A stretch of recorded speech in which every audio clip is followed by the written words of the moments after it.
안녕하세요. 뉴스와 사람들입니다. 2월 11일 추미애 법사위에서는 이날의 하이라이트인 사법개혁 법안에 대한 논의가 시작되는데 국힘이 법안을 반대하는 막장 논리는 밑도 끝도 없이 오직 이재명뿐이었습니다. 이재명 대통령의 죄를 지우기 위한, 여기 저희가 다 써놨잖아요. 이 이유밖에 없습니다. 이재명 대통령 후보가 유죄 취지 파기환송 받아가지고 실제로 고등법원과 대법원 거쳐가지고 유죄가 확정되면 그거 뒤집어야 될 거 아닙니까? 그러니까 재판소원 도입해가지고 사심제 하는 거 아닙니까? 그리고 대법관수 왜 꼭 2배로 증원해야 됩니까? 이렇게 해가지고 두 개의 전원합의체, 새로운 전원합의체를 만들어가지고 기존 전원합의체 판결 뒤집으려고 한 거 아닙니까?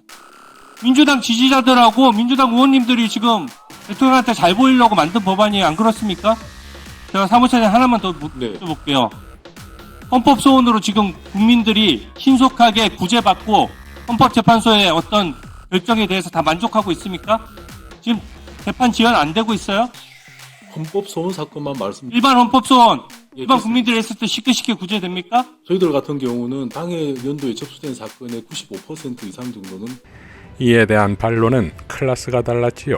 헌법재판소 사무처장님, 2013년도부터 이 헌법 재판의 대상으로 법원의 판결도 포함시켜 달라는 헌법 그 청원을 하셨다고 하는데, 그러면 2013년도부터 장차 이재명이라는 분이 한 15년 뒤에 이 나라의 대통령이 돼서 헌법재판소에 법원의 재판을 가지고 헌법 소원이라는 걸 들고 들어올 것이라는 걸 예언을 하시고 그때 그 당시에 입법 청원을 하셨습니까? 아닙니다. 전혀 무관하죠. 그러니까 인과관계에 안 맞는 얘기를 지금 하시는 거예요. 이게 이재명 대통령 되기 전에 이재명 이라는 분의 사건과 무슨 상관이 있습니까? 이 헌법 소송에 재판을 포함시키자라는 일반 원칙이 무슨 그렇게 맥락이 닿는 얘기입니까?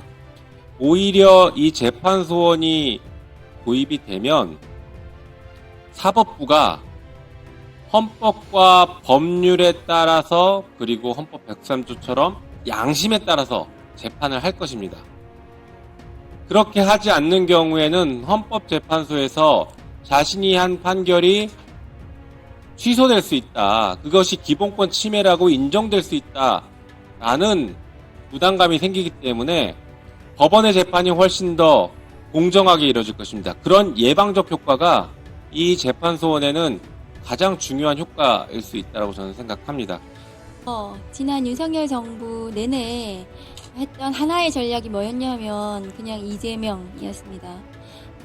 지금 정권이 바뀌었고 국민주권 정부가 됐는데도 불구하고, 그리고 대통령께서 너무나 잘하고 계시고, 지금 또 나경원 의원님이 코스피 절대 5천 못한다고 그렇게 큰 소리 치시더니 지금 오늘 5,300이 됐다는 거잖아요.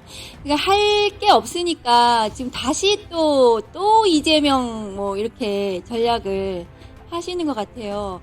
재판소원이 그 대통령하고 아무 상관없는 이 제도입니다. 이 법이 왜 이렇게 국민들께서 국민의 기본권을 보장하기 위해서 재판소원을 지금 요구하고 계시는가 하면은, 지금의 사법부에서 벌어지고 있는 저 재판이 사실은 좀 사법부신이 큰 거예요.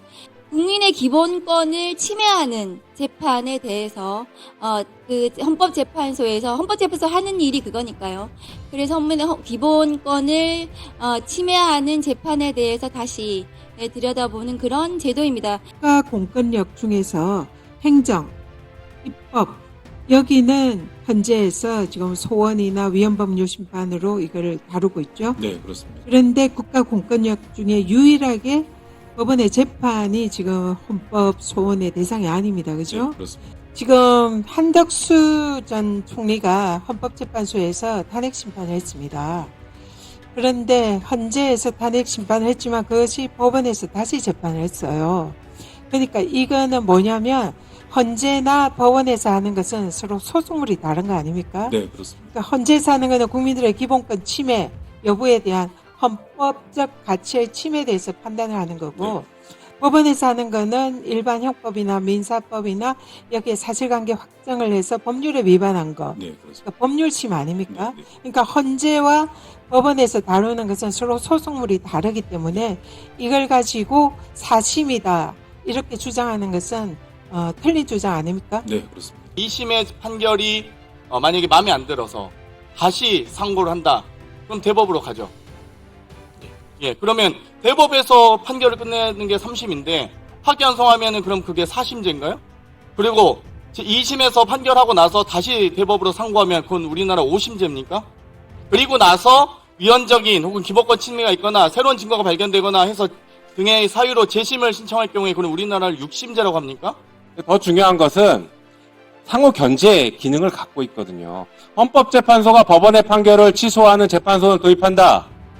반대로 지금 헌법재판관 9명 중에 3명 누가 임명합니까? 누가 지명합니까? 대법원장께서 지명하죠. 그렇죠. 대법원장이 지명해요. 헌법재판관 구성을. 네. 대법원장이 9명 중에 3분의 1을 합니다. 혼자 단독으로. 자, 반대로 헌법재판소에서는 대법관 임명에 관여합니까? 안 합니까? 할 수 없습니다. 단 한 명도 못하죠? 그렇습니다. 추천도 못하지 않습니까? 이렇습니다. 이게 견제예요. 우리 헌법이 만들어놓은 견제 방식입니다. 이게. 왜 법원만 끝까지 견제받지 않겠다. 내 맘이다 이러고 있습니까? 대법관이 서초동에 특권의 철옹성으로 있어야 되는 게 아니라 민주주의와 인권의 최후의 보루로서 자기 위치를 하게끔 대법원의 이전 문제까지 동시에 진행이 되어야 된다고 생각을 합니다. 윤석열의 계엄 선포는 불법입니까 아닙니까? 지금 현재 재판 진행 중입니다만 저 개인적인 의견을 말씀하라고 하시면 긴 얘기 말고 뭐예요? 불법이에요 아니에요? 제 개인적인 의견은 불법이라고 생각합니다. 불법이잖아요. 전시에 준하는 상황이었어요? 국가적 재난에 준하는 사안이 아니잖아요. 불법이잖아요. 그렇죠? 불법이고 헌법에 위반돼요. 그렇죠? 개인적인 얘기를 한다고 이야기하셨으니 자, 조희대 대법원장이 비상계엄이 있던 시끄러워요. 질의 중에 조용히 하세요. 시끄러워요. 조용히 하세요. 끼어들지 좀 말고 불법이야 아니야? 윤석열의 비상계엄 불법이에요 아니에요? 불법이에요 아니에요? 대답을 못하는군요. 자, 법안이 법사위를 통과하자 추미애 위원장은 이렇게 발언했습니다. 네, 오늘 마침내 대법관 직원과 또 재판에 관한 헌법 소원이라고 정식으로 부르도록 하겠습니다. 재판에 관한 헌법 소원을 담은 개정안이 우리 법사위 전체 회의를 통과했습니다. 이것은 어느 특정 사건 또는 특정인을 겨냥한 것이 아니라 진실로 오랫동안 국민이 바라온 사법개혁의 일환으로서 사법부를 국민의 품으로 되돌리기 위한 입법부의 책임 있는 결단이라 할 것입니다. 최근 전개되는 일련의 사건들에 대한 사법부의 법리 왜곡과 무성의한 판단 모습을 보면서 국민께서는 깊은 실망과 부정의와 분노를 느끼셨을 것입니다. 조희대 사법부는 내란에 동조하면서 국가적 혼란을 오히려 가중시켰다 할 것입니다. 사법 정의를 막는 것이 오히려 사법부라는 것이 지극히 비현실적인 그런 초현실적인 느낌마저 갖게 하는 것입니다. 내란 관련 영장을 번번이 기각을 해왔고 급기야 내란 속의 윤석열을 석방하는 상황까지도 발생했었습니다.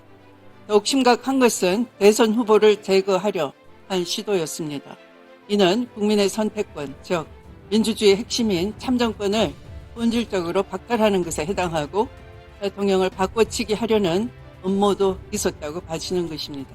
온 국민이 지켜보는 초미의 관심사에서조차 이처럼 편향된 판단이 반복되는데 만약 보이지 않는 법정에서 홀로 재판을 마주하시는 국민들은 얼마나 더 큰 억울함을 겪고 계시겠습니까?